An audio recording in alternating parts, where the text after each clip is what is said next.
Oh, Pelay, c'est certainement ce que se sont dit les joueurs du Canadien à la suite du match de samedi. On menait 4-0. Quand je dis on, c'est la personne qui parle. Et on l'a perdu 6-5. Et là, les gens ont commencé à m'écrire.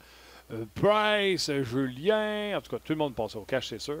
Donc, on parlait avec vous, bien sûr, de cette semaine qui s'en vient du Canadien et celle qui vient de se terminer. On va discuter également avec Anthony Manta des Red Wings de Détroit et Pierre Lebrun. Les sujets qui seront discutés, Jason Gauthier dit « À quoi attribuez-vous la défaite de samedi contre les Rangers? » Question qui serait excellente pour Gaston. Patrice, un habitué, Patrice Roy, à quel point Jonathan Drouin a manqué au CH la semaine dernière? Oh, bonne question également. Et Robert Richer demande, le CH devrait-il revoir son style de jeu pour avoir un meilleur engagement défensif? Tous ces sujets avec nos invités et surtout avec vous autres, on jase.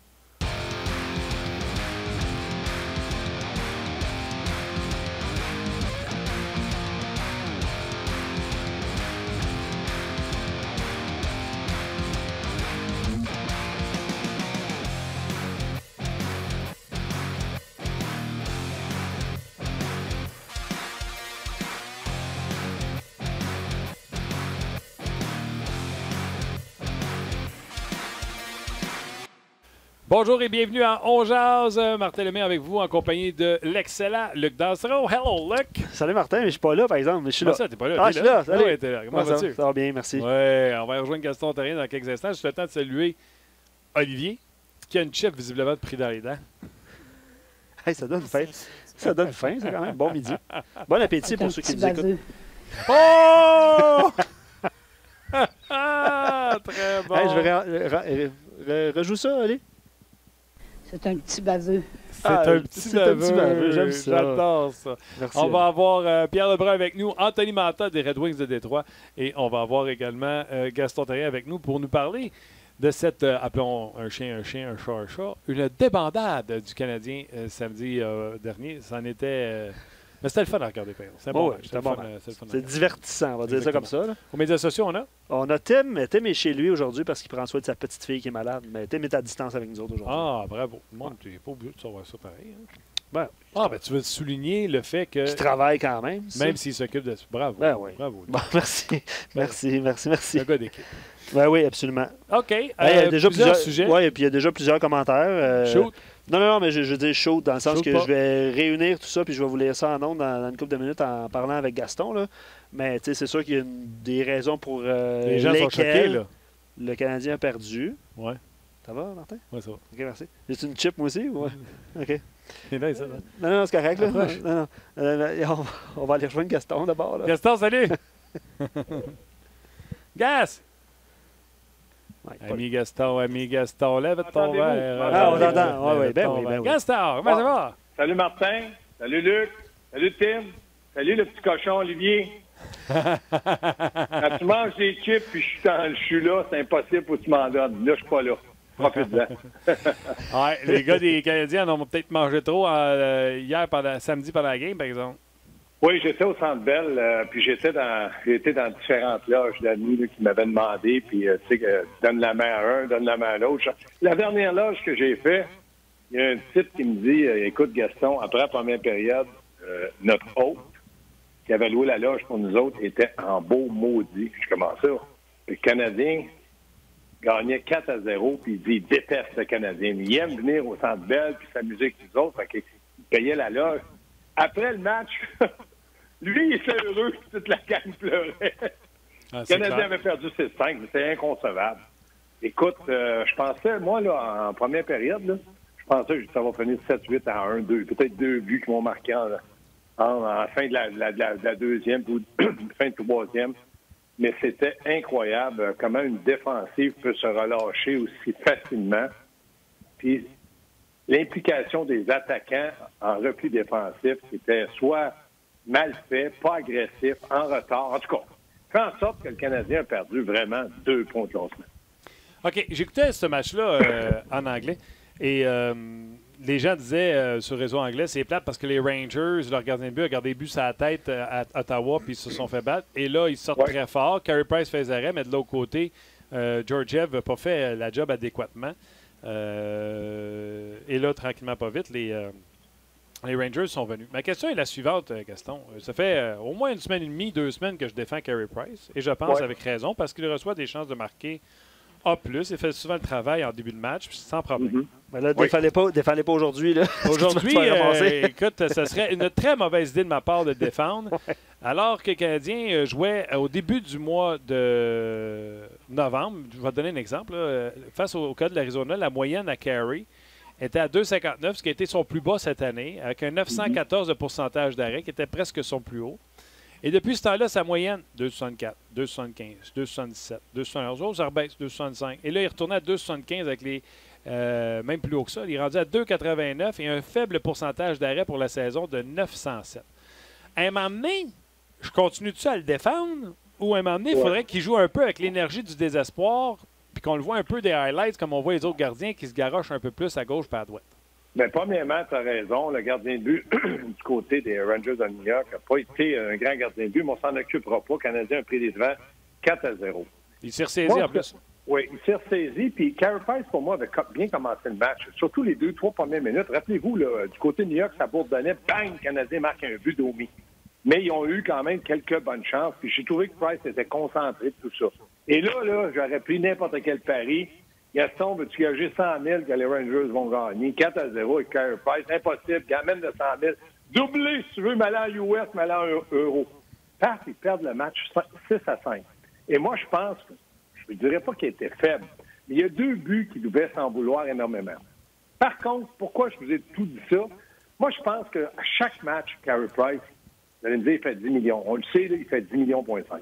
À chaque match, il se dit, si je prends ou j'accorde un mauvais but, on peut perdre le match facilement. Donc, lui, c'est une concentration, c'est de la pression, match après match. Ça, c'est correct jusqu'à là, je l'achète. L'autre chose, c'est que je me dis, étant donné que le Canadien, pour une raison que j'ignore vraiment, ne font pas confiance vraiment à Kincaid, parce qu'ils ne vont pas lui donner ce genre de match-là en disant, on l'a payé pour ça, on l'a choisi pour ça, c'est un ancien numéro 1, il a été bon, mais il n'accumule pas de victoire. Donc, là, on a fatigué Price. Depuis que Marc Bergevin a dit, il faut le reposer, 4 matchs en 5 que Carey Price a joué. Et je regardais hier en 3e période, puis je ne suis pas un spécialiste de gardien de but, mais il me semble que Carey Price, là, ça commence à se ressentir. Il joue beaucoup de matchs. J'allais me dire, au meilleur, c'est comme ça. Carey Price, par le passé, on était capable de dire, c'est pas un gars de 65 matchs et plus. C'est un gars de 62 matchs et moins pour qu'il soit à son haut niveau de performance. Pourquoi? Parce que physiquement, parce que mentalement, il reste qui sait comme ça. Là, le Canadien a lancé une pièce dans les airs en disant, ouais, mais si on le fait jouer quelques matchs, on prend 6 points d'avance, on va lui donner du repos. La pièce est mal retombée. Le Canadien n'a pas pris de points. Carey Price me semblait un brin fatigué. Je me dis, ouais, mais là, tu dis ça parce que... Non. Je regardais de la façon qu'il réagissait. Il devient un peu plus agressif. Puis là, il s'en met encore plus sur le dos. Puis là, bang, les lancers, ça va vite. En tout cas, pour ma part, on a essayé quelque chose, ça n'a pas marché. Je veux bien que tu lui donnes des excuses. Moi, là, des explications. M'entends-tu bien, toi, Gaston? Oli, moi, je m'entends bizarre. Je m'entends comme si... Je m'entends très bien. Oui, toi, tu m'entends bien? OK. Oui. Je ne sais pas pourquoi, Ali, depuis le début du show, je m'entends bizarre. Je te laisse ça des mains. Oui. C'est facile quand tu as une chip dans la bouche. Vas-y. Oui. Moi, là... T'as peut-être une banane dans l'oreille. Oui, je veux bien excuser Carey Price, mais l'excuse de la fatigue, je n'embarque pas. Tu sais, prends tes responsabilités, mon chum. Il est-tu bon ou il est pas bon? La fatigue, là, je veux dire... regarde, Gaston, là, il a joué... il a joué beaucoup, Washington. Quand même. Ah non, attends une seconde. Il joue beaucoup. Il a joué depuis Columbus, là, 1, 2, 3, 4, 5, 6, 7, 8, 9, 10, 11, 12, 13. Dans les 13 derniers jours, là, il a gaulé 4 games. Ouais. Ouais, mais si... Ben, écoute, il y a beaucoup de... Tu sais, Jean-François Roy sur Facebook, il dit... le meilleur gardien au monde aurait dû faire la différence lorsque le Canadien a marqué son 5e but pour faire 5-3. Puis il dit, imaginez si Kincaid avait été dans les filets. Planté. Je reviens sur ton commentaire par rapport au nombre de jours. Là. Je pense que si le Canadien a confiance en Kincaid, ben, il joue plus de matchs. Ben, ça change quoi, là? Vous autres, vous êtes en train de me dire... dire... Attends une seconde, gars. Vous êtes en train de me dire que si Kincaid avait joué un match de plus dans la semaine, Price aurait été meilleur. C'est vraiment ça votre argument, là? Non, c'est pas ça qu'on est en train de te dire. Puis j'essaie pas de dire que Price était fatigué. J'essaie simplement de te donner une explication logique. Je regarde le Canadien, là. Moi, je pense que Kincaid, en principe, ils ont combien de matchs de jouer Canadien? 23? 23, 24, là. Kincaid aurait dû en jouer 6. Pour ma part, 6. Est-ce que ça aurait 23. permis à Price d'être meilleur? Non. Mais ça lui aurait enlevé la pression de tous les jours de dire je m'en vais devant le filet, lui, il n'a pas le droit à l'erreur. Puis tout le monde le sait, puis moi, je le sais, puis Martin, tu le sais. Donc, à tous les jours, j'ai l'impression que ça commence à écraser n'importe quel joueur de la Ligue nationale. C'est comme si tu disais à un joueur de baseball, à chaque fois que tu es au monticule, si tu lances pas un match presque parfait, on ne gagnera pas. Il vient temps, tu dis, ouais, il est bon sans pression. Oui, il est bon sans pression, puis il doit performer, on le paie pour ça. Sauf que je me dis, à un moment donné, donnez-y de l'oxygène. Et là, on lui en donne pas. Et je regarde le calendrier du Canadien. Martin, je te pose des questions. Va faire qu'est-ce que tu fais souvent avec moi. Réponds par oui ou par non. Ouais, vas-y. Est-ce que Price joue contre les Devils? Est-ce que Price joue contre les Devils? Est-ce qu'il va jouer contre Boston? Oui, il joue contre les Devils. OK. Toi, tu dis que Kincaid devrait jouer samedi contre Flyers, puisque tu me dis qu'il va jouer à Boston. Non, il joue... Flyers, Boston. Il y a 4 matchs cette semaine. Oui, OK, il joue-tu les 4? Non, c'est un back-to-back lundi, samedi et dimanche. Oui, mais ça, je viens de te dire, Flyers, Boston. Flyers samedi, Boston dimanche. Attends une minute, Gaston, j'ai trouvé mon problème. Ali, Ah, il n'est pas plugué. Luc, es-tu là? Ali, Moi, je suis toujours là. ben moi, je suis sur mon casque habituel, mais c'est lui qui Un mange des chips, l'autre est dans la lune. Ça va bien dans ce programme-là. Non, Ali. Hey, Gaston, Hey, Luc, parle-moi. je veux continuer à parler avec Luc. Oui, Luc, parle-moi. Oui. Les Flyers, Boston, en principe, il faut qu'il en donne un à Kincaid. On est d'accord? Oui. Maintenant, il peut choisir quel il veut. C'est Claude Leboss. Là. Moi, je peux lui dire, regarde, comment ça qu'il joue contre les Flyers samedi à Montréal? Non, Boston, c'est bien voulu. Moi, je dis, donne-y un. Il va peut-être être obligé, je dis bien peut-être être obligé de lui donner les deux encore. Parce que les Canadiens s'en vont dans un entonnoir, puis là, ça commence à être serré pour sortir de là. Mais quand tu parles des deux, Gaston, tu parles des deux, pas les deux en fin de semaine, 2 cette semaine? Non, 2 sur 4? Deux en fin de semaine. Il joue jeudi. Donc, jeudi contre les Devils, est-ce que tu positionnes Kincaid? Vous allez dire, ouais, mais c'est une équipe plus faible. Et je reviens à ma théorie que j'ai toujours faite depuis le début de la saison. Quand tu as une équipe avec la formation, l'alignement du Canadien, regarde les matchs que tu peux gagner et regarde le pourcentage de matchs que tu peux gagner avec Price dans le but. Contre les Devils, tu as une chance de gagner avec Kincaid, puis tu as une très grande chance de gagner avec Carey Price. Donc, moi, si je suis l'entraîneur, il joue contre les Devils. Et il joue contre Boston. Donc, il joue Devils, il joue Boston, puis en fin de semaine, c'est Attends, 1 sur 2. Je pose la question encore, Luc. Martin est là. Oui, Martin, écoute la question. Contre les Flyers de Philadelphie, à Montréal, samedi, le Canadien a une chance de gagner avec Kincaid et je ne dis pas une très grande chance, là, je dis une meilleure chance de gagner avec Carey Price. Contre les Flyers, à Montréal. Premier match, l'équipe est en forme. Si tu décides de donner Price-Flyers, là, le lendemain, soit tu donnes un autre back-to-back à Price, ou tu dis non, là, Boston, grosse équipe, j'ai une chance avec Kincaid, mais on ne m'accusera pas de ne pas mettre mon meilleur. Je l'ai fait jouer la veille, puis là, il faut que je lui donne un repos, comme n'importe qui dans la Ligue. Tu mets Kincaid, Boston. Je reviens à ma théorie dans le début de saison. Supposons que les Flyers sortent un gros match contre le Canadien, Alain Vigneault, Michel Therrien, font les cheerleaders debout sur le banc en mini-jupe, puis là, ils excitent tout le monde. Puis le Canadien perd 3-2, puis Price a eu, mettons, 36 lancés. Le lendemain, Boston, tu t'en vas là, l'équipe a le moral des talons. Tu y vas avec Kincaid, ils disent ils mettent pas Price parce qu'il veut perdre. Le Canadien perd 4-1. Tu as encore perdu 2 matchs, puis tu as utilisé Price. Oui. Ben, en tout cas, Julien nous a montré lors de dans son dernier back-to-back, de son dernière gestion, qu'il allait pour gagner à Washington, puis ça avait fonctionné. Oui. Normalement, il joue contre les Flyers, le premier match. Washington était le premier match. Le deuxième match. Oui, mais le gros club était Washington. Okay. Mais là, toi, tu penses que c'est à Boston et à Flyers, c'est mieux. Je te dis peut-être. Oui, je suis d'accord avec toi. Le gros club, c'est Boston. Puis sais-tu quoi? Je suis peut-être même game de te dire, je vais reprendre Price-Boston mardi, puis on verra jeudi. Non, mais dans la victoire comme dans la défaite, New Jersey, ça pourrait être Kincaid. Oui. Okay. Dans la victoire comme dans la défaite, après ça, tu arrives à Philadelphie. Puis tu fais jouer Price. Oui. Puis on verra, c'est le dimanche. Moi, je suis d'accord. C'est la seule chose que je suis d'accord avec toi là, aujourd'hui. De dire, on va jouer le match de mardi de Boston, on verra comment on gagne le match. Oh, attends, ça m'intéresse un peu plus Price jeudi, ou ça m'intéresse un peu plus Kincaid. Là, je peux lui donner un break. Ou je me dis, j'ai battu Boston, je veux battre les Devils, j'en donne un à Price. En 3 matchs, en 4 matchs, j'ai 3 victoires. Mission accomplie parce qu'on ne l'a pas fait dernièrement. C'est une théorie. Au jour le jour. OK. Là, attends une seconde. Gaston. Oui, placer ton micro. Oui, de la misère, là, matin. Les gens se demandent ce que vous faites. Là, c'est bon. Gaston. Hey, moi, je peux te poser des questions? Vas-y. OK. Olivier Claude, sur la page onjaz.rds.ca, il dit « J'adore le show et pour tout respect que je vous dois, j'aime ça, là. Il dit « Le CH n'a pas perdu à cause de Price. Il est loin d'avoir été excellent, mais j'aimerais aussi qu'on analyse le jeu devant lui. » Absolument. C'est qui a dit ça? C'est Olivier Claude. Olivier qui a dit ça. Bon, j'ai commencé en parlant de Price en disant « Je le défends depuis une semaine et demie.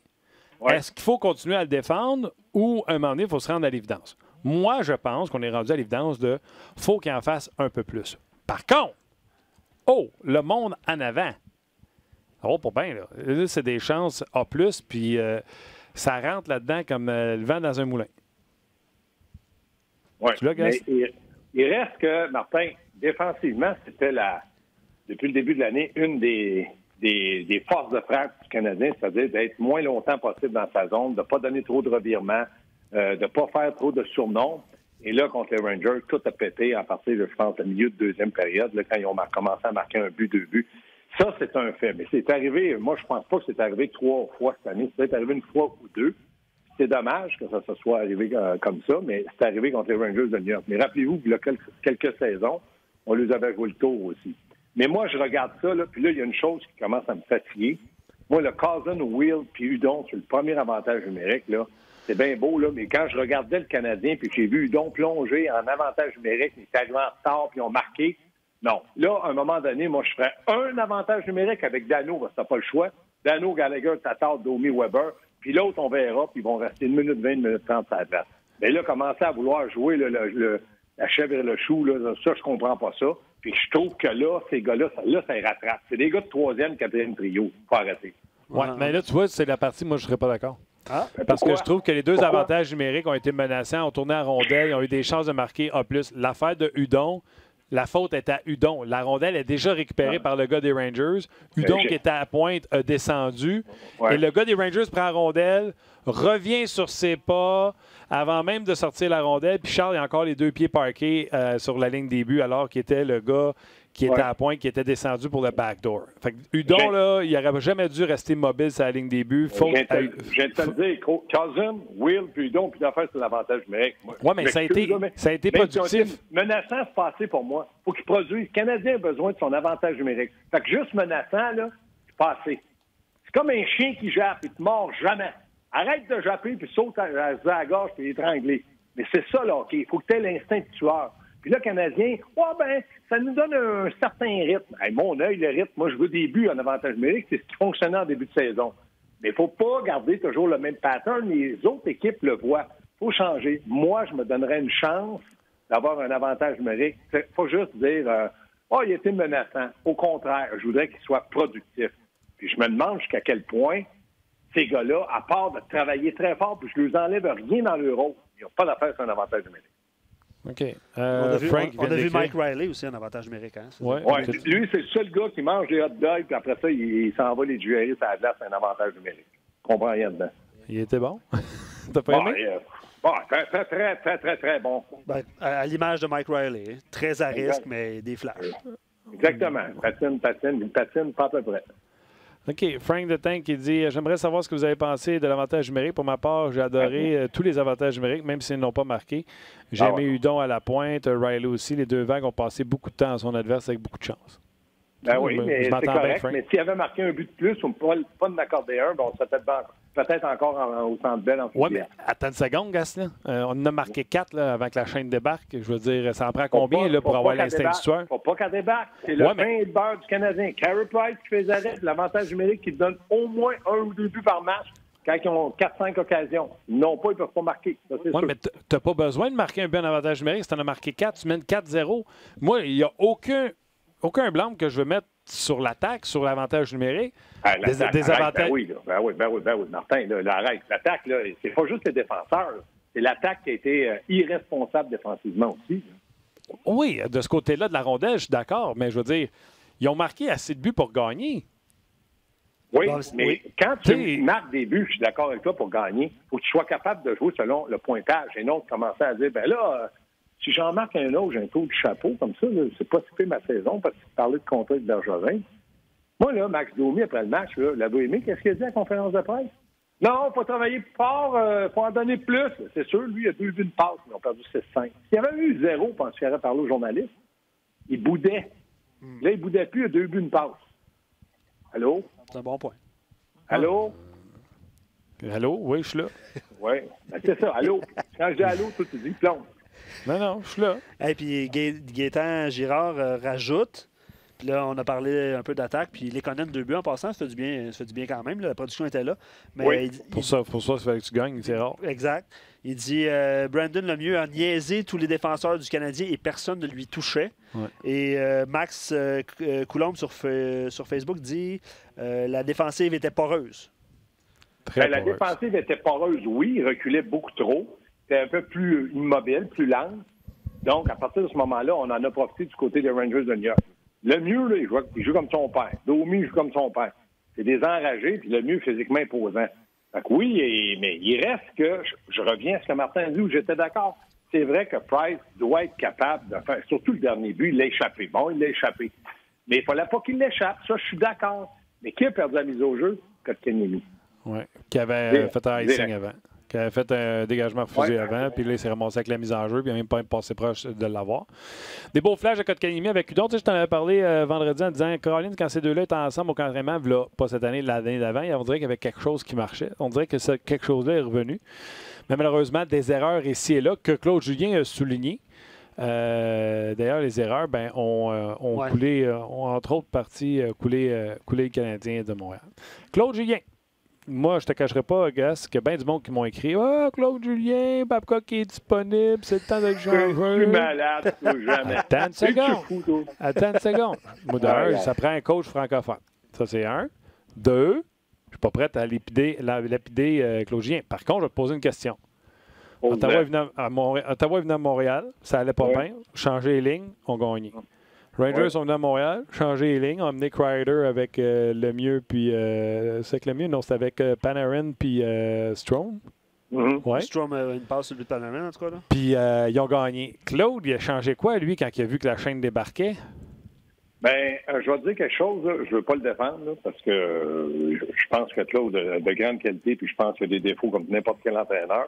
Là, pour Babcock, oublie ça. Le Canadien ne donnera pas 8 millions US à un entraîneur. Puis lui, il ne viendra pas pour le même salaire qu'il avait à Toronto. Non, j'en veux pas. Avec Toronto. Non, mais je te juste te dire ça. En tout cas, ça, c'est correct. Okay. L'autre chose, qui parle anglais, c'est pas grave, il était à l'Université de McGill, ça passerait un peu mieux. Bon, fini, là, ça, c'est un dossier clos. Pour ce qui est de Claude, là, je regarde au banc, là, je me mets toujours à la place d'un entraîneur, des formations professionnelles.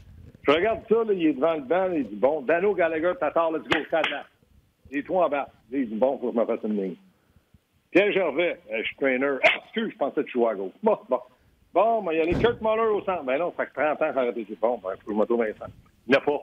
Il n'y a rien. Il y a Domi qui a joué un bon match. Là, tu dis Domi, je l'ai retourné au centre. Bon, là, il a prouvé qu'il aimait mieux jouer au centre puis que c'est correct. Là, tu mets Armia à droite. Tu sais, celui qu'il y en a qui me disait qu'il marquait 25-30 buts.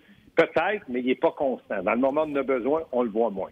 Mais c'est un gars de troisième trio. Qu'est-ce que tu veux que Claude change comme trio? Qui échange tous? Qui mette Cousin?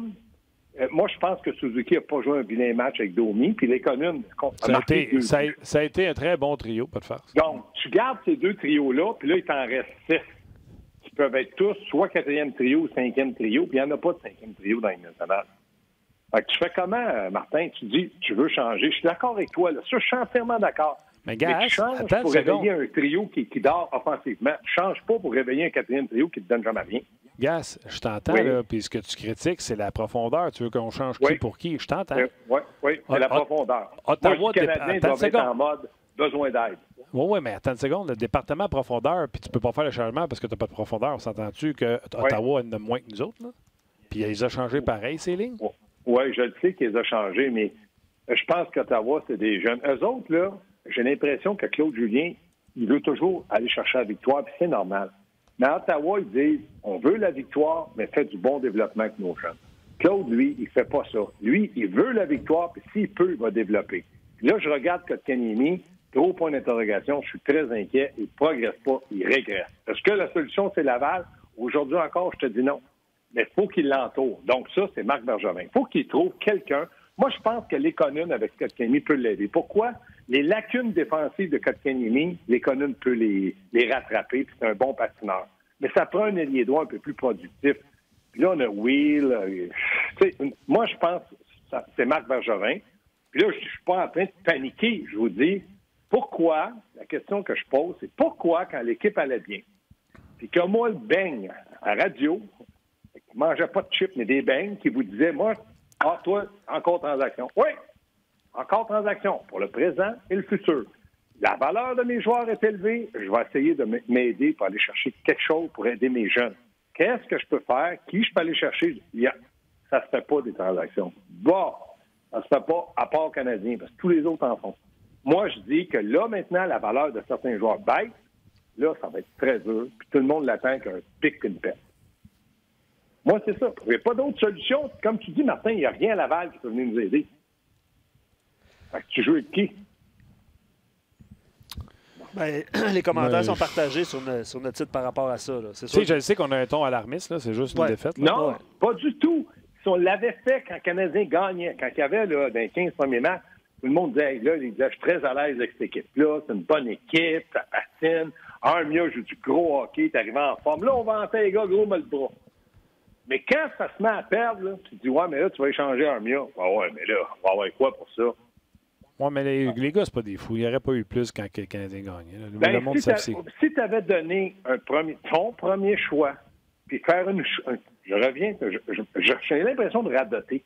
Si tu fais une liste de tes jeunes, Péling, Kotkaniemi, Suzuki, Fleury, Josh Brook, Primo, tu dis, j'en garde 4 là-dessus, les 2 autres vont me servir pour aller chercher quelque chose, quelqu'un après de 26-27 ans qui va m'aider aujourd'hui et demain. Qu'est-ce que j'ai besoin? Un ailier droit? OK, qui je peux aller chercher? Je fais une liste. Là, j'essaie de négocier. C'est pour ça qu'on fait. Là, tu te dis, on va aller chercher quoi avec quoi? Ben oui, on ne veut pas toucher à rien. Soyons patients. Pourquoi qu'il veut être patient? Parce que lui, plus il va être patient, plus il va rester longtemps. L'année prochaine, soyez patients. Ils ont une année dans le corps, ça prend encore 2 ans. Ça fait 7 ans. Les séries, là, ça s'éloigne. On est d'accord. On ne panique pas. Il faut être réaliste. J'ose espérer qu'ils vont encore y participer. Je veux régler le problème du power play. Là. Je le dis à chaque show là, quand les gens critiquent sur qui est sous le power play. Oui. Le Canadien joue à 4 attaquants sur chaque vague. Fait qu'il reste 4 joueurs qui ne jouent pas sur l'avantage numérique. Nate Thompson. Y a-t-il quelqu'un qui s'ennuie de Nate Thompson sur le power play?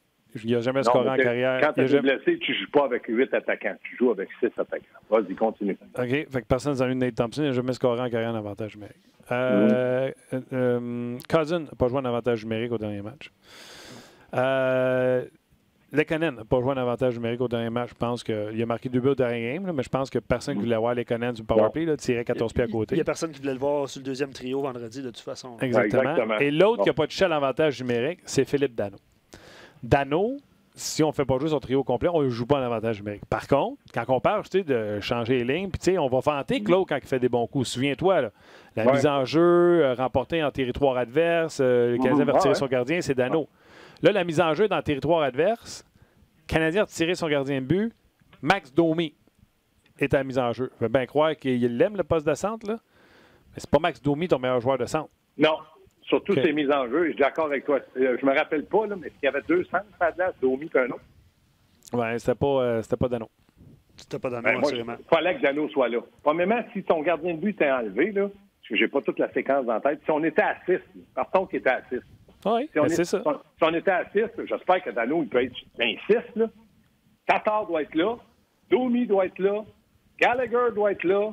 Si tu veux un gros joueur devant le filet, Armia doit être là. Minimum, Weber doit être là. Puis moi, je mettrais Petrie. Avec les blessés que le Canadien a, c'est ça, s'adapter. Tu n'as pas d'affaire à avoir 4 attaquants à cet avantage numérique. 3. Petrie, Weber. Puis après ça, tu mets Fleury, si tu veux, pour 25-30 secondes. Puis t'espères qu'ils vont marquer dans la minute 20 qu'ils vont être à la glace.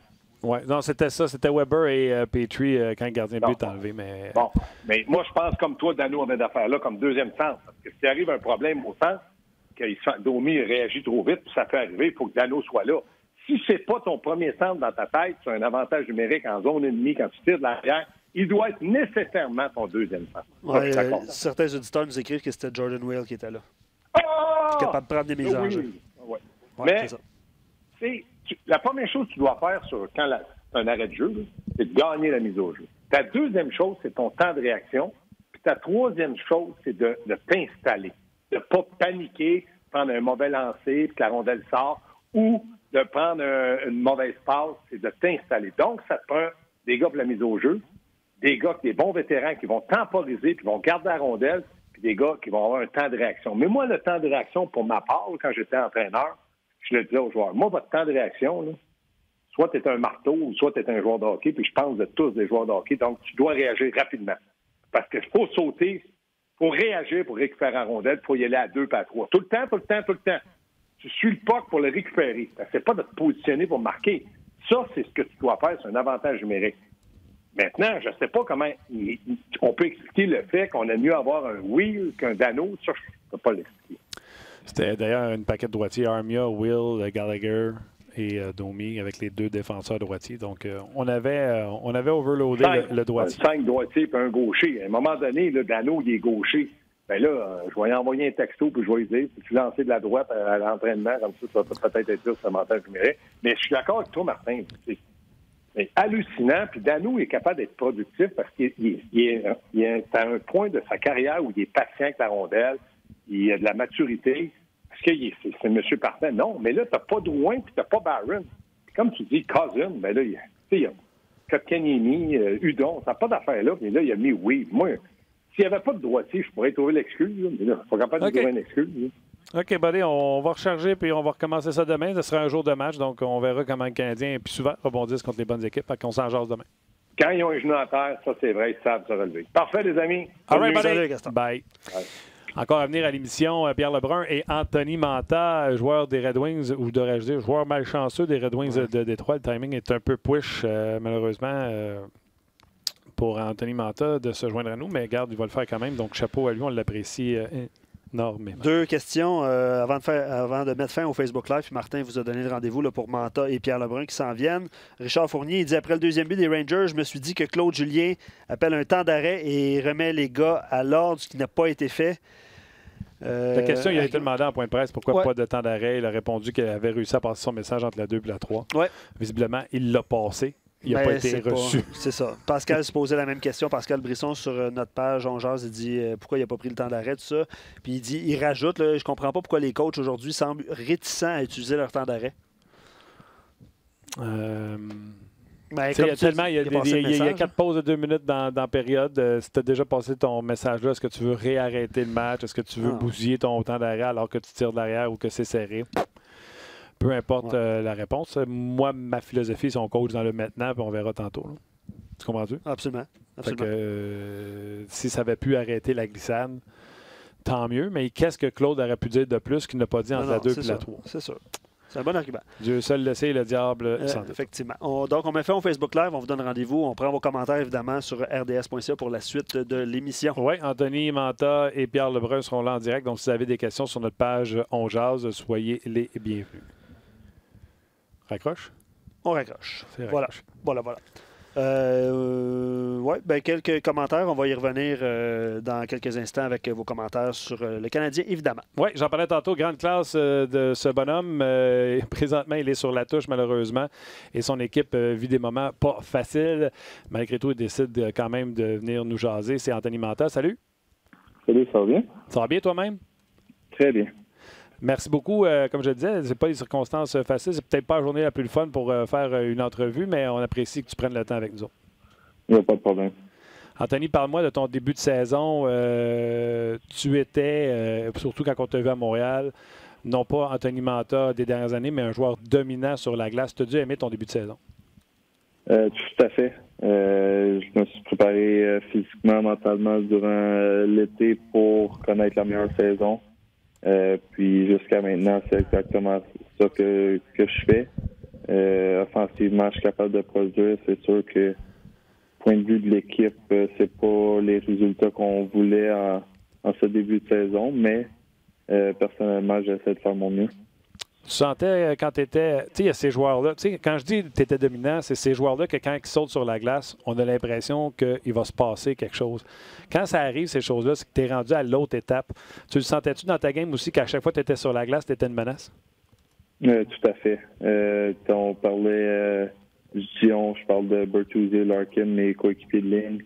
On parle sur le banc, puis on sait que notre prochain chiffre, on va être capable d'en scorer, on va être capable de jouer dans la zone offensive, capable de contrôler la rondelle. Donc, c'est avec cette confiance-là qu'on embarquait sur la patinoire, puis ça donne justement les résultats que tu parlais. C'est-tu la confiance qui fait la grosse différence? C'est le nombre de fois qu'on dit à ce niveau-là, entre la Ligue américaine, dominer là où tu as dominé, puis la Ligue nationale de hockey, c'est un 10 puis souvent, ce 10 %-là, plus c'est mental. C'est totalement mental. C'est n'importe quel joueur ou presque dans la Ligue nationale est capable d'être très, très bon. Sont dans la Ligue nationale pour une raison. Donc, la confiance fait la grosse différence entre être un joueur moyen dans la Ligue nationale ou un joueur étoile. En tout cas, moi, je suis un peu déçu. C'est l'an passé ou il y a 2 ans qu'il fallait que le Canadien t'a cherché. C'est ce que je disais. Mais qu'est-ce que je te dis? On a attendu trop longtemps, ça va coûter trop cher. Anthony, parle-moi de... Écoute, les images nous le montrent bien que c'est une blessure au bas du corps. On ne peut pas bien en parler plus profondément que ça, mais ça doit être plate en maudit, non seulement de se blesser, mais sur un jeu qui a l'air anodin. Oui, tout à fait. Choquant. Oui, ça avait de l'air anodin. C'est très choquant. Mais le pire, c'est que ça recule à plusieurs années quand je me suis fracturé le tibia. C'était presque un jeu semblable, anodin, que j'ai juste tombé par-dessus ma jambe puis je me suis fracturé le tibia. Maintenant, c'est une petite blessure. Ça va être une couple de semaines, pas de chirurgie, rien, donc ça, c'est positif. Mais jusqu'à maintenant, ça ressemble à peut-être 3 semaines. C'est sûr, pour moi, mon timeline, j'essaie de le pousser le plus rapidement possible pour revenir contre Montréal. Mais on va voir comment que le corps va réagir. Oh, j'aime ça. Ça veut dire que tu regardes le calendrier pour savoir contre qui tu reviendrais. Ah, c'est sûr. Je t'avouerais que c'est plus, vu que c'est à Montréal, que ça me pousse à revenir un peu plus vite. Mais comme je dis, c'est vraiment le corps qui va réagir, comment que les prochains jours, semaines vont aller, puis on va décider par la suite. Il y a quelqu'un sur notre page qui dit je l'ai dans mon pool, j'espère que c'est pas trop long. Fait que tu as répondu en disant à peu près 3 semaines. Tu sais, il faut placer nos trades, Anthony, dans nos pools. C'est pas facile. Oui, c'est important. C'est important. C'est important. All right. Écoute, ton retour au jeu, normalement, quand on vient d'une blessure, on a toujours cette inquiétude-là de savoir on va-tu être capable de reprendre où ce qu'on a laissé. Est-ce que ça fait partie de tes inquiétudes? Est-ce que tu fais quelque chose de spécial pour être certain que quand tu vas revenir, ça va être le même Anthony Mantha ou tu vas avoir du catch-up à faire? Je prends un recul de 3 semaines. Fait que, c'est sûr qu'il y a un catch-up à faire. L'année passée, j'ai été chanceux quand c'était à une blessure à la main, j'ai pu patiner. Maintenant, c'est sûr que je m'a patiné un petit peu moins les 2 premières semaines, mais écoute, le mental va rester aussi. J'étais sur une bonne séquence. Je sais que je vais être capable de revenir puis d'aider l'équipe offensivement puis essayer de build up de là. Donc, on va essayer de mettre ça derrière puis juste penser au futur. OK, Anthony, curieusement, quand j'ai eu le communiqué pour... premièrement, est-ce que tu es porte-parole ou tu es en affaires avec les gens de la nouvelle compagnie pour laquelle on veut jaser aujourd'hui, de compagnie de vêtements, ça s'appelle, je le nom aussi, H1916, c'est ça? C'est Hub 1916, en effet. Hub 1916. Est-ce que tu es porte-parole ou tu es actionnaire là-dedans? Je suis pas actionnaire financier. C'est vraiment une compagnie qui a commencé en m'invitant avec un de mes bons amis, Vincent Blanchette, un joueur professionnel de golf, juste à aller jouer une ronde de golf, puis me montrer les vêtements, juste comme ça, puis faire un petit photo shoot. Ça a vraiment commencé anodin. Puis je connaissais pas les propriétaires de la compagnie ou rien. Puis j'ai accepté. Moi, durant l'été, j'adore aller jouer au golf. Fait une petite journée de golf avec un de mes bons chums, puis rencontrer du nouveau monde, je dis jamais non. J'arrive là, puis ils me montrent une coupe de polo de golf, m'expliquent leur concept. Donc, leur concept, c'est fabriquer des vêtements à base de bouteilles de plastique recyclées. Donc, déjà là, ça l'accroche l'œil, la conscience un petit peu. On passe la journée ensemble, tout va bien. J'aime leur produit, il est confortable. Ils m'ont donné quelques chandails, puis c'est des beaux chandails de golf. Donc, il y a une couple de jours qui passent, puis mon Vincent, mon bon chum, il me demande si c'est correct de donner mon numéro de téléphone au monsieur de la compagnie. Fait que là, je dis bien, c'est sûr, pas de problème. Puis, il m'invite à souper. On commence à jaser. Puis, il me demande comment que j'aime leurs produits. Fait que pour moi, c'est super positif pour l'environnement, à bouteilles de plastique recyclé, des vêtements. Après ça, c'est une ligne de sport. Ils ont une autre ligne qui font les clubs MED, les habits des clubs MED à bouteilles de recyclées. Fait que toute l'information, elle me garoche ça à un souper. Fait que pour moi, je suis c'est sûr que je suis pas le meilleur quand il vient aux affaires, nécessairement. Mais c'est de quoi que j'aime. Fait que une couple de semaines encore passe, puis il me demande si j'aimerais ça faire partie de l'équipe, puis de lancer une compagnie de linge de sport, essayer de faire des photoshoots avec eux. Puis pour moi, c'était vraiment OK, c'est quoi que moi je suis capable d'apporter à l'équipe pour aider le monde ou recycler le plus de bouteilles. Puis ça build up de même. On a fait une coupe de photoshoot, on a sorti une combine de hockey à bouteilles de plastique recyclé. On a sorti plusieurs items d'entraînement. Donc, les choses commencent à rouler. La ligne de sport, elle sort le 8 décembre, donc dans une couple de semaines, jours. La ligne de golf est déjà sortie, ça fait quelques mois. Donc, c'est tout pour moi que je prends en note puis que j'essaie d'apporter le plus d'expertise possible. Bon, mais mon premier commentaire, c'est bravo. Un gars de ton âge, 25 ans, qui s'implique au niveau de l'environnement. Moi, je vais prendre ça de même. Là. Les gens, peut-être, ici à RDS le savent. Là, je me promène en voiture électrique. Fait que j'ai une conscience sociale sur... Est-ce que c'était quelque chose que tu avais, toi aussi, une conscience sociale sur l'environnement? Parce que c'est de ça que tu parles depuis tantôt. Fait que je trouve ça super. T'sais, moi, je le dis, c'est quelque chose, mais un joueur de la Ligue nationale de hockey qui le dit, ça a doublement, triplement de l'impact. Ah, tout à fait. Écoute, c'est sûr qu'il y a plusieurs choses qu'on est capable de faire pour aider l'environnement. Pour moi, c'était une des associations qui aide le plus rapidement. T'sais, oui, si tout le monde change de retour, c'est une chose, mais est-ce que ça va arriver? Non. J'ai une petite statistique ici. En un an de production pour leurs vêtements, pour Hub 1916, ils ont utilisé plus que de 500 000 bouteilles. Wow. 500 000 bouteilles, si on y pense, là, ça en fait beaucoup. Beaucoup qui traînent soit dans les océans, qui traînent un peu partout, n'importe où. Tu as raison. Les reportages sont remplis de ça. Là, les bouteilles qu'on boit, les bouteilles unitaires, les bouteilles de 500 ml qu'on boit puis qu'on jette là, un peu partout. Là. Et ça s'accumule à quelque part, puis c'est pas nécessairement une place qui s'accumule non plus. En plus, c'est une compagnie totalement québécoise, donc c'est une autre attache à la compagnie qui m'attire le plus. C'est du monde de nos rues, de notre coin de pays. Donc, c'est super le fun.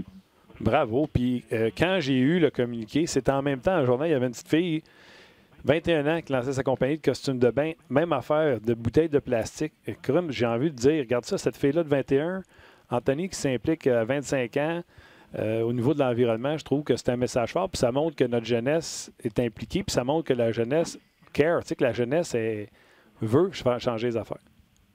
Et surtout avec les statistiques que les scientifiques qui sortent, il n'en restera pas longtemps notre monde, nos enfants, nos petits-enfants à vivre dans ce qu'on vit aujourd'hui, tu sais. OK, mais les gens qui nous écoutent, Anthony, vont se demander, que ce soit le vêtement de golf ou même la combine de hockey, tu peux te jouer avec, toi, ou faut que tu joues avec ce que les Red Wings te fournissent? Je sais pas comment ça marche. Puis si tu joues avec, est-ce que ça respire? Est-ce que c'est comme ce que tu portais auparavant?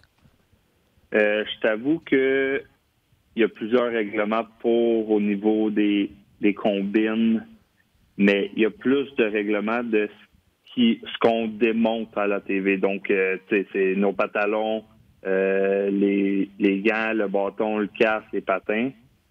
Pour la combine, moi, je l'utilise pour mes games. Bravo. Ouais, c'est vraiment... le tissu, il respire super bien. Le confort, il est pareil comme... si on compare aux grosses marques, ça serait Under Armour, ça serait Adidas. Okay. Pour moi, je vois pas une différence. Ça respire autant. C'est sûr que on suit beaucoup pendant le game, mais c'est autant un que l'autre. Il n'y a vraiment pas de différence. Ça se lave super bien. Il y a de senteur par après s'il y a du monde qui se demande ça. C'est vraiment super clean. Puis, comme j'ai dit, le linge de sport, le linge de golf, il est super confortable, il respire bien. Ce qui est le fun, c'est que sur nos vêtements, on met le signe de bouteille recyclée. Ah ouais. Puis, ils vont mettre un chiffre à côté. Donc, par exemple, une casquette de la compagnie, il y a le chiffre 4. Donc, ça prend 4 bouteilles recyclées pour fabriquer cette casquette-là. Ou bien une combine, ça prend 12 bouteilles recyclées pour fabriquer la combine, etc. Wow. T'as-tu vu ça se faire? T'as-tu vu ça, les bouteilles, comment ça se fait? T'as-tu vu ça se faire devant toi, les bouteilles se faire détruire? Ou t'as-tu vu? Non. Dans le fond, eux autres, ils vont pas recueillir les bouteilles. Ils ont une compagnie qui ont fait affaire avec, OK. qu'ils apportent les bouteilles pour, par la suite, les transformer. OK. On parle de polyester, c'est déjà du plastique. Okay. Donc, en utilisant les bouteilles pour créer le polyester, c'est comme ça qu'ils utilisent la bouteille pour fabriquer le linge. OK. Ah, écoute, c'est plus qu'intéressant. Je présume que ça va être en vente un peu partout pour le temps de Noël? Oui, tout à fait. Un très beau cadeau de Noël. Ben oui, regarde, la plug est faite, mais regarde, anytime, des plugs comme ça, c'est environnemental. Comme tu l'as dit, c'est québécois. Puis c'est un gars de chez nous, un jeune homme de 25 ans qui porte le flambeau bien haut. Je te dis bravo. Je te souhaite un prompt rétablissement. Puis pour nous, Pooler, on espère que tu reprennes la feuille de pointage quand tu reviens. Excellent. Merci beaucoup. Merci, Anthony Manta. Bonne journée. Bye-bye. C'était Anthony Manta. Très intéressant. Moi, en autant qu'il est face un peu plus grand pour que j'arrête de porter de l'extra large puis du large, on va faire mon affaire. Non, mais honnêtement, puis tu t'en as parlé, on en voit de plus en plus de ce genre d'initiatives-là, de compagnies-là, évidemment. Bravo. Et c'est dans le ton. Et puis comme tu l'as mentionné au début, c'est pas évident pour Anthony de faire ce genre d'entrevue-là après il y a le moral bon. Une 6e défaite de suite des Red Wings. Puis le fait qu'il ait été blessé, évidemment. Il visait le retour à Montréal, là, juste pour le bénéfice de nos auditeurs. Les Red Wings rendent visite aux Canadiens le 14 décembre. Ouais. Donc, c'est quand même bientôt. C'est dans 3 semaines, il l'a mentionné. Il y a Eric qui posait la question, est-ce qu'on peut lui parler de Robbie Fabry qui a comme 8 ou 9 points. Là, c'est 8 ou 9 matchs. J'inverse les chiffres peut-être. Là. Ça aurait été bon. Mais oui, effectivement. Jean-François Hood vient d'écrire, il dit là, on vient de le laisser, mais il dit parlez-lui de son golf. C'est tout un joueur de golf. Il était témoin de ses drives à 350 verges et plus.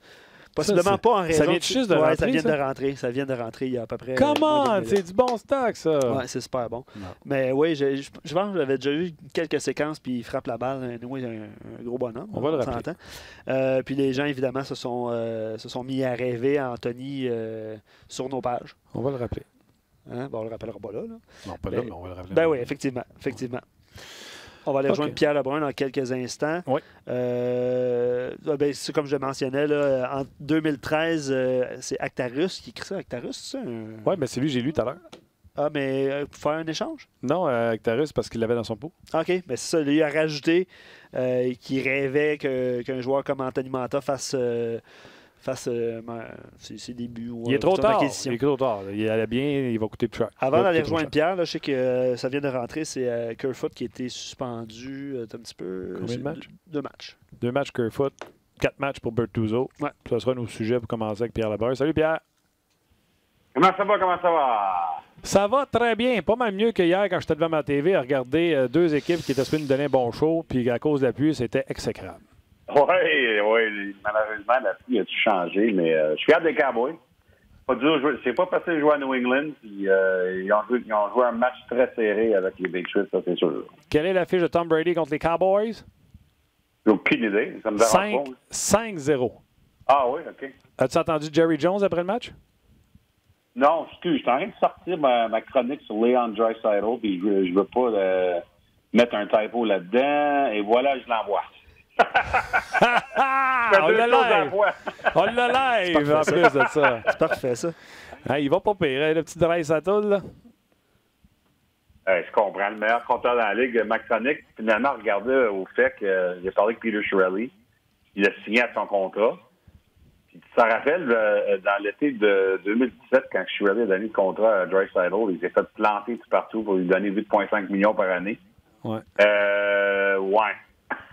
Je pense que les partisans des Oilers peuvent se remercier à Peter Chiarelli maintenant sur ce contrat-là. Il est un deal ou il va être un deal?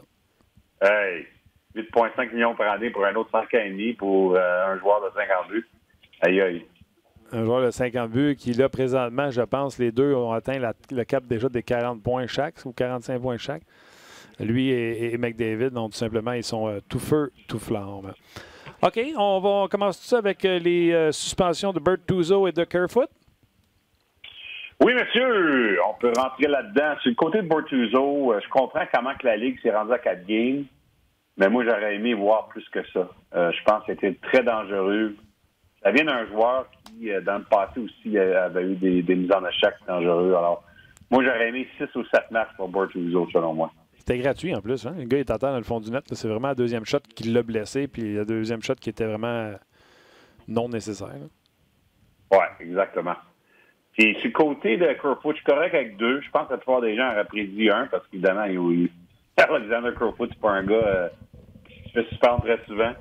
Mais c'est dangereux quand tu pousses un gars de même qui ne peut pas se défendre. Hein? Eric Johnson, dans cette situation-là. Alors, dans le cas de Kerfoot, je pense que la Ligue a très bien fait. Dans le cas de Bertuzzo, j'aurais mieux voir plus de matchs.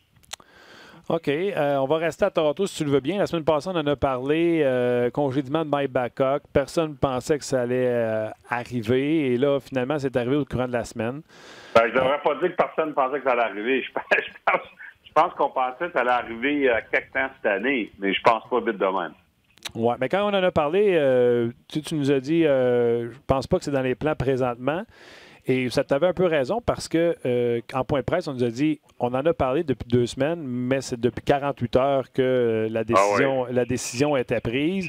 Et en entrevue, Dubas a parlé de la défaite contre Philly en tir de barrage. Justement. Puis je peux te dire que même je pense que c'était mardi matin que Sheldon Keefe avait des plans au mercredi matin. Et jusqu'à temps que ça change puis qu'il devait se rendre en Arizona. Fait que c'était dans les dernières heures, les Leafs, je pense que ce qui est arrivé, c'est que Carl Dubas ne voulait pas attendre que l'équipe revienne à la maison comme les équipes d'habitude font. T'sais, d'habitude, là, tu peux faire la décision que tu changes d'entraîneur, mais tu vas attendre que tu arrives à la maison parce que c'est un peu plus clean. Mais je pense que Dubas a décidé, je ne vais pas faire ça à Mike Babcock.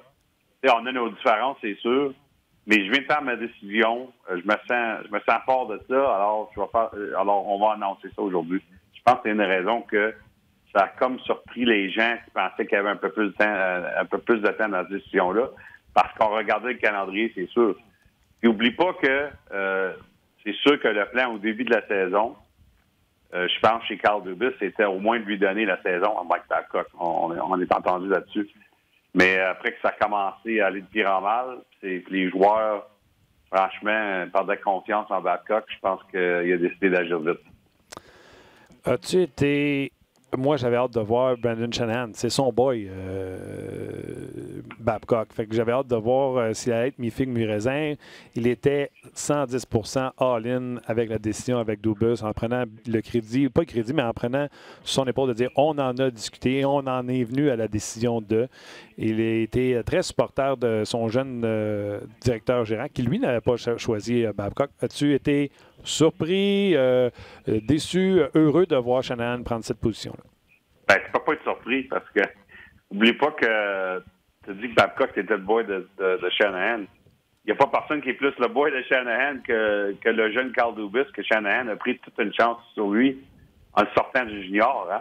C'est clair. Fait que c'est vraiment ça. Quand tu compares les relations, le fait que Brendan Shanahan a choisi Carl Dubus devant Lou Lamoriello, parce que Lou Lamoriello, son contrat avait besoin d'être renouvelé. Puis là, le fait qu'il vient de le choisir devant Mike Babcock. Alors, Brendan Shanahan, comme président d'équipe, a choisi Carl Dubus 2 fois sur 2 légendes. Alors, je pense pas du tout. Puis c'est correct. Écoute, moi, je pense que Dubus, c'est un gars qui est très intelligent. Puis maintenant, Dubus, finalement, a son entraîneur. Ça fait longtemps que lui et Sheldon Keefe se connaissent. Puis je vais te dire une chose que Mike Babcock m'a dit. D'ailleurs, Mike Babcock, après que j'ai fait l'entrevue avec lui mercredi passé, il n'a pas fait d'autres entrevues. Alors, je pense qu'il prend son temps pour laisser du temps passer. Mais la dernière chose que Babcock m'a dit au téléphone, c'était que il est déçu de ce qui est arrivé, mais que chaque directeur gérant devrait avoir le droit d'avoir son entraîneur. Alors, il comprend, Babcock, que Carl Dubus avait le droit, la chance d'avoir son entraîneur. Puis c'est sûr que c'était pas Mike Babcock. Non, il semblait avoir une divergence d'opinion sur certaines choses. Dubus a martelé que pour lui, un joueur, même s'il est rendu dans la Ligue nationale de hockey, doit continuer de se développer. Il a laissé entendre que c'était pas ça présentement qui se passait avec les joueurs des Leafs, tandis que Sheldon Keefe, par le passé, même si c'était un niveau inférieur, puis je suis pas pire, je me souviens bien des mots qu'il a dit, même si c'est un niveau supérieur, les joueurs ont toujours continué de se développer et c'est ce qu'on veut avec notre programme, parce qu'il a tapé sur le marteau notre programme. Est-ce que tu es d'accord pour dire que Babcock ne faisait pas progresser les joueurs? Non, je suis pas d'accord avec ça, mais je suis d'accord que Carl Dubus et Mike Babcock avaient des différentes visions sur la façon qu'on fait ça. Ça, c'est évident. C'est évident que ça arrive souvent au hockey, mais c'est évident que des fois que tu as 2 gars qui peuvent être très bons en ce qu'ils font, mais qui veulent trouver une différente façon de le faire. Puis ça, c'était très évident entre Dubus et Babcock. Absolument. Moi, je vais toujours prendre l'entrevue de Sweeney quand il a congédié Claude Julien. Il dit, tu ne trouveras jamais 2 personnes qui sont d'accord sur tout. C'est dans la vie. Puis écoute, c'est un très bel exemple. Ça. Don Sweeney a beaucoup de respect pour Claude Julien, mais c'était pas son gars. Don Sweeney n'avait pas eu la chance d'embaucher son entraîneur-chef. Fait que c'est normal. Et le temps lui a donné raison. Les Blues vont drôlement bien avec Cassidy. Je reviens à Babcock. Je reviens avec Babcock / Commodore, Mark Fraser, etc. Il se fait poivrer solide Mike Babcock. Et de l'extérieur, Pierre, je suis obligé de t'avouer que quand j'écoute Mike Babcock parler, j'ai souvent eu l'impression que quand lui se lève, le bon Dieu peut aller se coucher. Est-ce que cette attitude-là a eu raison de Mike Babcock? Ça tape ses nerfs du monde de quelqu'un qui emmène aussi large puis que il a l'air de ne pas se tromper souvent. Là. Ouais. Sais-tu qu'est-ce qui serait intéressant de voir si on avait Twitter en 1977 pour voir le commentaire des joueurs du Canadien sur Scotty Bowman? Hey boy! Mais tu l'as dit, par exemple, c'était en 1977. Ben oui, je sais, mais je donne cet exemple-là parce que, écoute, Scotty Bowman, le meilleur entraîneur de l'histoire de la Ligue, mais il y a des joueurs qui ont trouvé ça difficile avec lui. Alors, c'est une chose que j'essaie de toujours dire aux gens, pas besoin d'aimer le coach pour gagner. Puis c'est sûr, je pense que des joueurs c'est Leafs qui ne veulent plus rien savoir de Mike Babcock, mais ça ne veut pas dire que c'est pas un très bon entraîneur. Est-ce que tu as aimé la façon que les Leafs ont joué sous Sheldon Keefe les 2 matchs? Oui, écoute, c'est la vision de Dubas. Puis, lui et Keefe sont à la même page. Ça va être excitant, ça va être agressif. Ça va leur coûter défensivement une fois de temps en temps. Puis, en fait, je sais pas si probablement tu regardais le Canadien au lieu samedi, là, mais dans les 2 dernières périodes contre le Colorado, les Leafs ont été chanceux parce que l'Avalanche ont eu toutes les chances à marquer. Mais je pense que ça va être ça le style, c'est que les Leafs vont vouloir maximiser le talent offensif qu'on a. Puis ça, d'ailleurs, ça va faire les joueurs des Leafs très heureux qu'on joue ce style-là. Ça, c'est important. Mais de l'autre côté, il va y avoir des soirs où défensivement, ça va être difficile. Alors, écoute, je pense que moi, quand je regarde une équipe, je dis toujours, est-ce que tu maximises qu'est-ce que tu as? En voulant dire, si ce gars-là, c'est un défenseur offensif, essaie pas de le faire Rod Langway.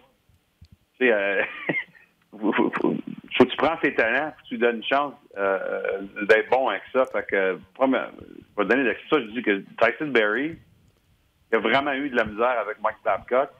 La première chose que Sheldon Keefe fait, c'est qu'il met sur la première vague de l'avantage numérique Tyson Barrie, qui a 2 buts en 2 matchs avec Sheldon Keefe. Il n'y avait aucun but cette année avec Babcock. Fait que ça donne un exemple qu'il va mettre Tyson Barrie dans une position pour prendre ses talents. De ce côté-là, je pense que Sheldon Keefe va très bien faire. Mais, de l'autre côté, Mike Babcock, c'est un des très bons entraîneurs des dernières années. Pense à ce qu'il a fait avec le Canada aux Olympiques à Sochi. Du côté d'offensif et de rien donner, Babcock a toujours été très fort là-dedans. C'est ça que j'ai hâte de voir avec Sheldon Keefe. C'est de voir la balance entre on va être agressif, mais en même temps, être capable de gagner des matchs serrés. C'est ça qu'il reste à voir. Ça sera intéressant. Puis je présume que m'emmener Marner va revenir, fait que ça va rajouter un autre outil à son coffre. Exactement. Puis d'ailleurs, tu regardes les changements aujourd'hui après l'entraînement des Leafs. Je n'étais pas là, mais je regardais mes collègues sur Twitter. Daryl Belfry, il faisait partie de la pratique des Leafs. C'est lui qui est l'entraîneur des skills chez les Leafs. Mike Babcock, il l'avait pas souvent, lui, sur la patinoire en même temps que la pratique générale.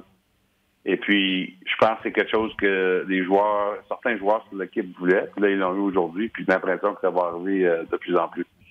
OK. Je vais te parler un peu de Max Domi, qui a connu un bon match face aux Rangers offensivement. On l'a remis au centre. Claude Julien a dit qu'il patine mieux au centre. Les gens se posent la question et on va te la poser. Est-ce que le Canadien est tenté de vouloir signer Domi avant le contrat? Est-ce que c'est parce qu'il n'y a pas de négociation, mettons, qu'il ne performait pas? Les gens veulent savoir si son contrat est relié aux performances qu'il n'avait pas dans les dernières semaines. Mm-hmm. Je peux te dire une chose. Mon expérience, c'est que le contrat ne devient jamais moins cher plus que tu attends. Ouais. Ça fonctionne jamais de même. Je vais donner un exemple. Je me rappelle d'avoir parlé avec quelqu'un chez les Sabres au sujet qui ont signé Jack Eichel à 10 millions par année, un an avant qu'il avait besoin de signer. Puis il y a bien des équipes qui m'avaient dit dans ce temps-là pourquoi ils ont tellement hâte de signer à 10 millions par année. Mais je me rappelle quelqu'un d'un Sabres qui m'a dit que ça ne coûtera pas moins cher dans un an. Puis même le fait que je suis pas sûr que Jack Eichel a joué comme un joueur de 10 millions jusqu'à temps. C'est quand même la réalité qu'à cause des autres contrats qui étaient là dans la Ligue, ça n'aura pas été moins que 10 millions par année pour Jack Eichel un an plus tard. Fait que mon point, c'est que c'est rare que si tu attends, ça va coûter moins cher. Mais ça ne veut pas dire que c'était Marc Bergevin que tu as besoin de le faire durant la saison non plus. Je veux dire, peut-être une bonne idée où que ça va finir, puis tu peux attendre si tu veux. Exact. Et je pense que c'est dans l'athlétique aujourd'hui.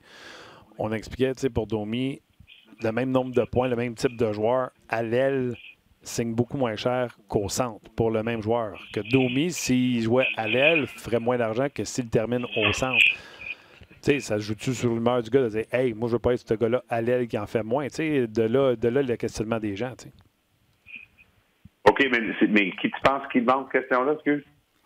Je pense l'article que j'ai lu, ça vient de l'Athlétique. On a fait la décortication, si tu veux. On a décortiqué les contrats de joueurs comparables à Max Domi, autant à l'aile qu'au centre. Okay, les joueurs au centre font plus d'argent pour les mêmes statistiques qu'à l'aile pour les mêmes statistiques. Oui, bien justement, ça a été le gros débat entre les Leafs et dans l'affaire Marner comparé à l'affaire Matthews. Justement, c'est l'agent Marner qui voulait faire autant d'argent, évidemment, que Matthews, mais la défense des Leafs, c'est que les alliés font moins d'argent que les centres. C'est quasiment chaque équipe dans la Ligue qui regarde ça de même, je pense. OK, mais Marner aurait pu dire, moi, je joue au centre, Junior. C'est vous autres qui m'avez mis à l'aile, chef. Ben, j'ai pas peur pour Mitch Marner à 10,9 millions par année. Je pense qu'il est correct. Non, ça, c'est clair. OK, Pierre, est-ce qu'il y a commence à avoir des blessés de plus en plus à travers la Ligue nationale de hockey? Est-ce qu'on sent qu'il y a un petit peu plus de tractation? Parce qu'il y aura ce gel avant Noël. Donc, est-ce que ça bouge un peu plus quand on va débuter le mois de décembre? Oui, écoute, c'est sûr que je pense que les appels commencent à augmenter. Écoute, Buffalo, les Sabres voudraient vraiment aller chercher un joueur d'avant. Sinon deux, d'ailleurs. D'ici les temps de fête, mais c'est plus facile à dire que faire, évidemment. Ouais. Parce que des choses cette année qu'on doit se rappeler, c'est que parce que le plafond salarial n'a pas monté comme on avait prévu l'été passé, ça a vraiment affecté où les équipes sont aujourd'hui. Je regarde la Cap Friendly présentement. 1, 2, 3, 4, 5, 6, 7, 8, 9, 10, 11 équipes en LTIR dans le Cap Space. 11. 11 équipes qui sont au-delà du plafond salarial avec les blessures. C'est peut-être un record dans l'histoire de la Ligue. Qu'est-ce que ça fait? C'est que ça limite beaucoup la flexibilité des équipes à la fin de l'année. C'est beaucoup plus facile de faire un échange au mois de février que ça l'est au mois de novembre, à cause de la façon que le système fonctionne avec le plafond salarial. Alors, de ce côté-là, je vais m'amener aux Canadiens. Il y a beaucoup d'espace de plafond salarial. Oui. En fait, 30e ce matin. Oui. Il y a juste Columbus qui en a plus. C'est que moi, je pense que la meilleure fenêtre pour le Canadien, s'il pense aller faire un échange avant le 24 février, pour moi, ça sera au mois de janvier au lieu d'attendre au 24 février. Parce que rendu au 24 février, il y a bien des équipes qui, tout à coup, là, ils ont un peu plus d'espace de manœuvre. Parce que le plus loin que tu sois dans la saison, le moins cher que ça coûte sur le plafond salarial d'aller chercher un joueur. Fait que l'avantage que le Canadien a diminue le plus proche que tu te rends au 24 février. Donc, le Canadien est dans une bonne situation, sauf que là, après ça vient à qu'est-ce que tu es prêt à donner. Oui, c'est sûr, exactement. Puis, écoute, premièrement, le Canadien aussi va vouloir être honnête avec leur équipe. Est-ce que si on va chercher un joueur qui nous coûte cher, est-ce que c'est le temps? Ou est-ce qu'on devrait être patient, continuer d'être patient et rester avec les jeunes, etc.? C'est toutes des bonnes questions. Puis la dernière semaine, évidemment, a été difficile pour le Canadien après un début de saison qui était très, très fort. Alors, c'est pour ça, je pense que moi, je serais Marc Bergevin, j'en prendrai au moins au mois de janvier pour vraiment savoir dans quelle étape que l'équipe se trouve avant de décider si c'est le temps d'ajuster ou non. Ça va être intéressant. Comme tu as parlé tantôt, le Buffalo Montour a joué particulièrement l'attaque en fin de semaine. Donc, je présume que les Sabres ont hâte également de régler leurs problèmes d'attaque et de surnombre en défense. Absolument. C'est ça qu'on aimerait faire, c'est d'échanger un des défenseurs à Buffalo pour un joueur d'avant. On a comme 12 défenseurs qui peuvent jouer dans la Ligue nationale à Buffalo, mais c'est très mince. Après leurs 6 meilleurs joueurs d'avant, c'est pas mal mince sur le côté-là. Ça, c'est une équipe qui aimerait aller chercher un joueur d'avant. Les Hurricanes de Caroline aussi, que ça fait un bout de temps, je pense qu'on a parlé, mais les Hurricanes aussi, qu'ils aimeraient aller chercher un joueur d'avant. Chez les Flames, on verra ce qui arrive. Je sais que Brad Treliving, selon mes informations, appelle pas mal d'équipes avec les difficultés à Calgary. Mais en même temps, il est rendu vétéran, Brad Treliving. Il n'ira pas faire un échange juste pour qu'ils peuvent dire qu'il a fait un échange. Il faut que ça fait quelque chose qui fait du sens. Mais moi, selon moi, s'il va faire un échange, ça va être pour un défenseur. Oui, hein, parce que là, TJ Brodie, je pense qu'il va rejoindre l'équipe là. C'est pas aujourd'hui ou demain. Là. Lui qui était tombé inconscient là, pendant une pratique. Oui, c'est ça. Mais même si ça n'aurait jamais arrivé, je pense que c'était quand même la région sous l'équipe, je pense que les Flames auraient voulu améliorer. Qui, en terminant, là, à part Tree Living, qui brasse le plus la soupe, tu penses, sur le téléphone, puis qui... c'est une équipe comme le Canadien parce qu'ils ont beaucoup de cap space? C'est-tu des équipes qui sont dans le trouble? C'est-tu des équipes qui sont au contraire en avant, qui tentent de consolider leur place? Comment ça fonctionne? Mm-hmm. Ben, les Kings de Los Angeles, c'est une équipe, c'est sûr que c'est une équipe qui appelle beaucoup. Rob Blake appelle les équipes pour voir s'il y a de l'intérêt, par exemple, selon mes informations, dans un gars comme Tyler Toffoli, qui est joueur autonome le 1er juillet, puis ça n'a pas de l'air comme il va se faire signer un nouveau contrat. Alors ça, c'est un joueur que les équipes savent, ils peuvent aller chercher, absolument. Écoute, chez les Jets, éventuellement, il va falloir figurer la défensive. Écoute, ils font pas mal bien pour une équipe. Sam Bufflin, qui ont perdu Trouba, qui ont perdu Myers, qui ont perdu Ben Jarrett. Ça va pas mal bien. Quand on regarde tout ça, là, Paul Maurice fait du bon travail à Winnipeg cette année, je te dirais. Ouais. Mais c'est quand même... ça s'en va en greffe là, avec Bufflin, mais ça va être à long terme, cette affaire-là. Alors, il va falloir décider à Winnipeg à quel temps qu'est-ce qu'on fait que ça. Parce que si on a la chance de faire les séries, il faut décider si on va dépenser l'argent de Bufflin ou non. Ça va être une grosse décision. Oui. Billy Morris peut dire un gros merci à Arlebuck qu'on voit monter au classement des pourcentages d'arrêt de semaine en semaine. Absolument. Écoute, on peut dire ça pour les entraîneurs quand le gardien va bien. Mais regarde Dallas, là. T'as-tu vu la moyenne chuter des deux gars? Oui, exactement. Exactement. Belle fun, Pierre. On se reprend ça lundi prochain en espérant qu'il y a des petites choses. Une autre semaine comme ça qu'on vient de passer avec le congédiement de Babcock, on va avoir du fun. Parfait. Bon, ben, on espère que les Cowboys battent les Bills jeudi. Oh, on va avoir un gros party chez nous, comme d'habitude, pour l'Action de grâce américaine. Bon, on ne dérange pas jeudi, promis. Non, ça, c'est sûr. OK. Salut, Martin. Salut, Pierre. C'était Pierre. Ah, ben super intéressant, hein, les tractations. Ça commence à discuter, tout ça, c'est normal. Là. Il y a beaucoup de variations de toute façon dans le classement. On voit des équipes qui ont connu des bons débuts de saison qui descendent, vice-versa. C'est sûr, comme Boston, tout ça, ça va très bien, mais il y a des équipes qui surprennent quand même, qui vont peut-être changer leur plan aussi en cours de route. Mais le Canadien cette semaine, c'est pas juste qu'ils ont perdu contre des équipes poches. Oui. Puis certains vont dire qu'ils ont gagné contre des bonnes équipes. C'est ça la différence. Ça, t'as pas le choix de gagner contre des bonnes, tu veux rentrer en série. Ah, c'est sûr. Mais t'as-tu parlé de la stat de Carey Price? Si tu m'en as parlé. Oui, il y a une stat qui est sortie, okay. Je l'ai même retweeté sur mon compte Twitter. Combien de matchs pour Carey de 2 buts et moins? Cette année? Oui. Écoute, il a joué 23 matchs, lui, il en a joué quoi, 18 de 19? Combien de matchs de moins de 2 buts? Je sais pas, 3? 8. OK, c'est beaucoup quand même. OK. Combien de matchs de plus de 3 buts? OK, fait que 8, tu m'as dit 8. 11.